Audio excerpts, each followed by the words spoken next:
Pathikrit, before I wrap this discussion up, I want to talk about the India-China foreign ministers meet that happened on the sidelines of the G20 summit in Brazil.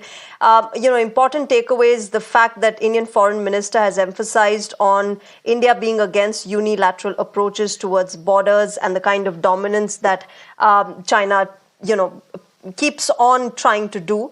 Apart from, of course, the two leaders also discussing Kailash Mansarovar Yatra being resumed, data transfer in terms of trans-river data, and all of that really happening. Clearly, India and China moving towards a broader resolution of not just the border conflicts, but the entire other, associated aspects of this relationship. Well, you're absolutely right, Shreya, and that was one of the preconditions that India had said before, that any kind of other development can only happen if we go back to the pre-2020 April scenario. And I think China agreed to it for several reasons. But let me tell you how it is happening. First and foremost, disengagement does not mean demobilization or de-escalation.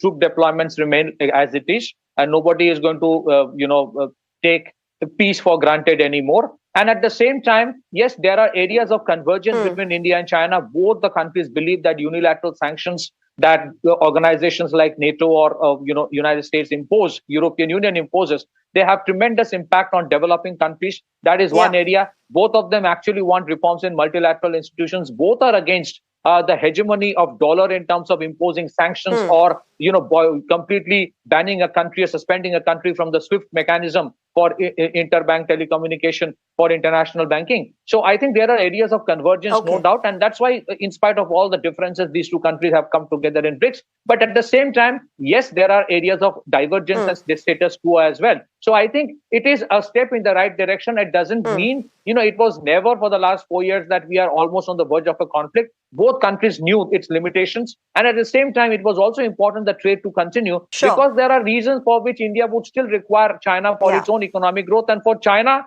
looking up to the Indian market is very important, primarily because of the condition in European Union and United States, because of the tariffs being imposed. So it is a symbiotic relationship which is growing. And I think the two countries have realized this, Pathikrit, and they are moving towards that sort of resolution.